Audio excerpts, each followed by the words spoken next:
Next news में आपका बहुत बहुत स्वागत है। मैं हूं आपके साथ अबरारुल हक रहमान। दर्शकों, मुद्दा आज का में बात करेंगे बिहार में जातिगत जनगणना के क्या असर पड़ेंगे। बिहार में भारतीय जनता पार्टी को इसका क्या नुकसान उठाना पड़ेगा, क्योंकि लालू और नीतीश की जोड़ी ने एक बार फिर से 2014 के बाद जो 15 में खेल किया था वही खेल अब 2024 में होने जा रहा है। और कैसे होगा, आइए आपको समझाते हैं। दरअसल 2024 को मद्देनजर रखते हुए नीतीश कुमार ने इंडिया गठबंधन की नींव डाली। इंडिया गठबंधन में उन तमाम ऐसे दलों को शामिल करवाया गया जिन दलों के एक साथ आने की संभावनाएं दूर दूर तक नजर नहीं आती थी। लेकिन ऐसा क्या खेला किया नीतीश कुमार ने जो तमाम दल एक साथ आने पर राजी हो गए, सहमत हो गए। और फिर उसके बाद बैठकों का दौर आपने देखा। पटना में बैठक, बेंगलुरु में बैठक और फिर उसके बाद मुंबई में बैठक। तीनों बैठक सफल रही और इन तीनों बैठक के सफल होने के बाद नीतीश कुमार का ये पहले से ही ऐसा प्लान था, क्योंकि जातिगत जनगणना कोई बिहार में तुरंत होकर खत्म नहीं हो गई। ये लंबे एक तरीके से महीनों से ये पूरी प्लानिंग चल रही थी और इसको लेकर के नीतीश कुमार ने जब जातिगत जनगणना का ऐलान किया तो उस पर भारतीय जनता पार्टी ने विरोध दर्ज किया। हाई कोर्ट में मामला गया, हाई कोर्ट से जीत दर्ज हुई। हाई कोर्ट में जीत मिलने के बाद एक तरीके से इसमें और ज्यादा तेजी ला दी गई। और अब जबकि ये आंकड़े जारी हो गए हैं तो आइए आपको सुनवाते हैं कि इस पर अलग अलग नेताओं के पक्ष क्या है।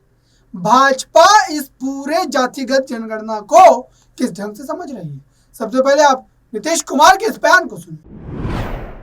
सर सामने सर पब्लिश होगा तो 9 पार्टियों की सहमति से सर सामने सर उनको भी हम बुला करके और उनके सामने जितना काम हुआ उन सब चीज को भी उनके सामने प्रेजेंट करेगा। और जितना सब कुछ ज्ञान मिला है आज तो सबको बता दिया गया है, सब लोगों को दिया जाएगा ताकि आप लोग भी जानिए। तो कल ही हम 3:30 बजे दिन में ही 9 पार्टी के लोगों से बात कर लिया और कभी भी मीटिंग करेंगे। आप लोग भी आइएगा, रहिएगा और उसी में एक एक चीज का प्रेजेंटेशन। सवाल ये है, सबसे ज्यादा संख्या लगभग 37% अति पिछड़ी जातियों की है। तो क्या आपने जो अति पिछड़ी जातियों के उत्थान के लिए काम किया, तो क्या और भी नया कुछ पॉलिसी प्रोग्राम इम्प्लीमेंट करेंगे उनके लिए? सब कुछ का जो कराया गया तो ये पूरा का पूरा करके जो भी रिजल्ट आया है, अब उसके बाद सबकी आर्थिक स्थिति का एक एक परिवार का भी ले लिया गया तो करके भी सब कुछ उसको भी कर रहा है, सबको जानकारी भी दे देगा और कुल मिला करके कल प्रेजेंट करवा देंगे एक एक जगह। और इसमें किसी की मान लो कि उसका रिजर्वेशन बढ़ाने का संख्या बढ़े या कुछ और हो, किसी के लिए भी आप देख रहे हैं अनुसूचित जाति जनजाति की संख्या बढ़ी है ना, 10 वाला फिगर 16% और 1% से थोड़ा कम 1% बढ़ करके बढ़ा है ना। देखिए फिगर उनको भी फायदा है तो बाकी सबको लाभ मिले। इस तरह का लाभ मिलेगा। इसी तरह कल सबके मीटिंग में एक एक बात को रख देगा और उसके बाद सब लोगों का राय लेकर के और सरकार की तरफ से जो जरूरी होगा आगे कदम उठाएंगे। आप उसकी चिंता मत करिए। तो सुना दर्शकों, अब सवाल यह है कि नीतीश कुमार का ये दांव कितना ज्यादा बिहार में राजनीतिक समीकरण को बदल पाएगा, क्योंकि 2019 के नतीजे जो है काफी ज्यादा हैरान करने वाले थे। 40 में से 39 सीटें भाजपा यानी कि एनडीए गठबंधन ने जीती थी और एकमात्र सीट किशनगंज की जो है वो कांग्रेस ने जीती थी। अब इस पर बीजेपी का क्या कहना है, बीजेपी इस पर क्या सोचती है, सुनिए इस पर।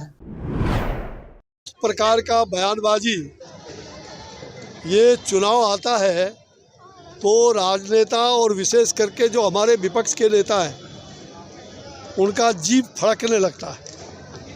उलट पुलट बयान और गलत बयान, गंदे बयान देते हैं।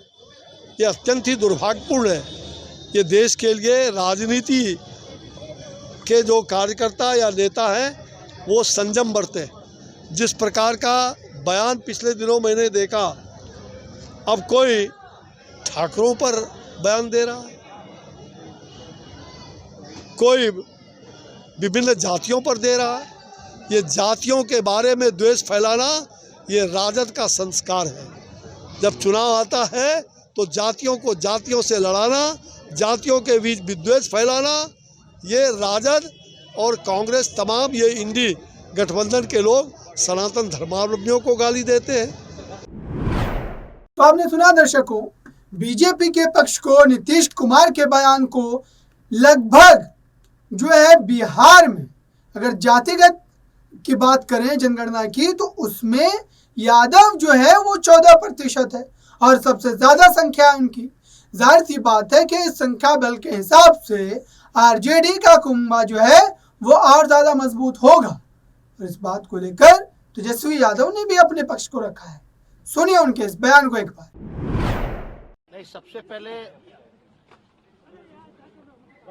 मैं देश को और बिहार को, जनता को जो है धन्यवाद और बधाई देना चाहते हैं। साथ ही साथ आदरणीय लालू प्रसाद जी और आदरणीय मुख्यमंत्री नीतीश कुमार जी को बधाई देना चाहते हैं। हम लोगों की शुरू से ही ये मांग रही है, सड़क से संसद तक हम लोगों ने संघर्ष किया था। जातीय जनगणना हम लोग चाहते थे, लेकिन बिहार में हम लोगों ने जाति आधारित गणना हम लोगों ने कराया है। और साइंटिफिक जो डेटा जो है, आर्थिक सामाजिक न्याय की जो लड़ाई लगातार हम लोगों ने जो लड़ी है, और चुनाव में भी यह हमेशा से हम लोगों का अहम मुद्दा रहा है, बेरोजगारी और जातीय जनगणना को लेकर के। आप सब लोग जानते हैं कि आज जारी किया गया है जो साइंटिफिक आंकड़ा कास्ट बेस्ड सर्वे का, हम लोगों ने कम समय में सरकार बनने के बाद ही कम समय में हम लोगों ने जानकारी इकट्ठा भी की है।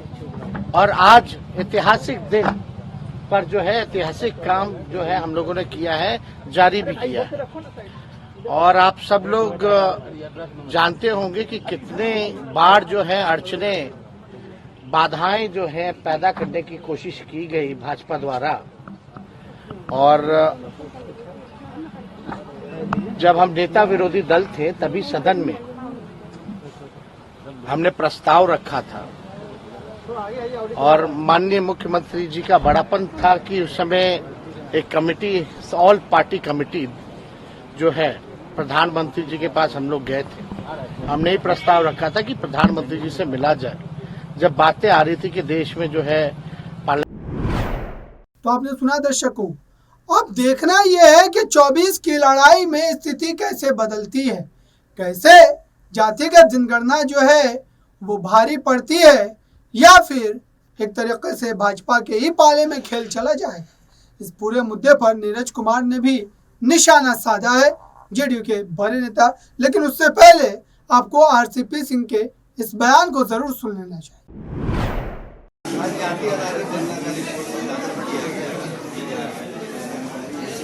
देखिए, हमने तो देखा नहीं है, लेकिन जिस प्रकार से प्रचारित किया गया और जिस प्रकार से इसको पेश किया जा रहा था कि बिहार की सभी बुराइयों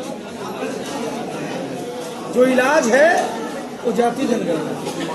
मतलब जो आज सत्ता में बैठे हुए हैं दोनों भाई, उन्होंने क्या बेचा लोगों को? जब जातीय जनगणना हो जाएगा तो बिहार से गरीबी चली जाएगी, बेरोजगारी चली जाएगी।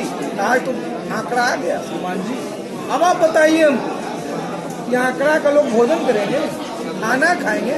आप बताइए जरा अपनी कार्य योजना कि बिहार में जो हमारे युवा आज भी रोजगार के लिए बाहर जाते हैं, बिहार जो मजदूरों की मंडी बनी हुई है, कैसे बिहार में निजी निवेश आएगा, कैसे बिहार में सरकारी निवेश मिलेगा, जिससे कि हमारे लोगों का ज्यादा से ज्यादा रोजगार मिलेगा। अब तब ना कोई मतलब होता है साहब। आप कोई रोजगार के अवसर पैदा नहीं करेंगे और बताते रहेंगे कि अखबार पढ़ लो, तुम्हारी जाति की आबादी क्या उसे होगा क्या। और मैं तो अनुरोध करूंगा आपके माध्यम से कि सबसे बड़े इसके पैरोकार रहे हैं आरजेडी के राष्ट्रीय अध्यक्ष। अब तो आ गया आंकड़ा, तो बिहार में तो सब जानता, आज नहीं। कि यदि पिछड़ा समाज की आबादी सबसे ज़्यादा है तो चैरिटी बिगिंस एट होम।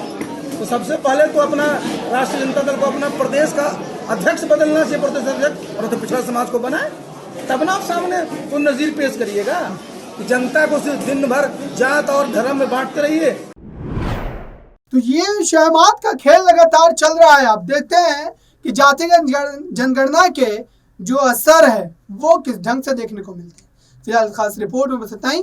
जुड़े रहिए बड़ी खबरों के लिए नेक्स्ट 9 न्यूज़ के साथ।